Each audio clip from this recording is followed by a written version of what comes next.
ሰላም አሚኖች ነን። ይህን ቪዲዮ ሴቭ አድርጉት፣ አንድ ቀን ይጠቅማቸዋል። ዛሬ ደግሞ የምናየው አውቶማቲክ የልብስ ማጠቢያ ማሽን ላይ ውሃ ማስገቢያ ፊልተር በደንብ ባለመጸዳቷ ምክንያት የሚያሳይ ኢረር ነው። ይህ ኢረር ያሳየበት ምክንያት ከኋላ ያለችው የውሃ ማስገቢያ ላይ ፊልተር አለች። እሷ በምትቆሽሽ ጊዜ ውሃ በደንብ በማይገባበት ጊዜ በተለይ አሁን የመጡት ማሽኖች ውሃ በ7 ደቂቃ ወይ በ8 ደቂቃ ካልሞላ ኢረር ያበራሉ። ኢረር ከበራ ደግሞ ማሽኑ አይሰራም። ስለዚህ እቺን ነገር በደንብ ተከታትላችሁ ማጽዳት ይኖርባችኋል።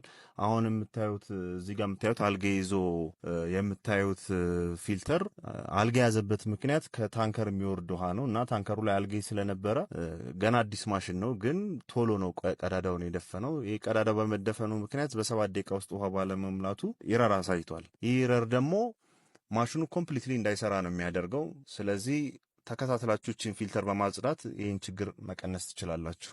ፊልተሩን አጽድታችሁ ማይስተካከል ከሆነ ባዮ ላይ ስልካችን አለ፣ ይደውሉልን። ፎሎና ሼር እንዳይ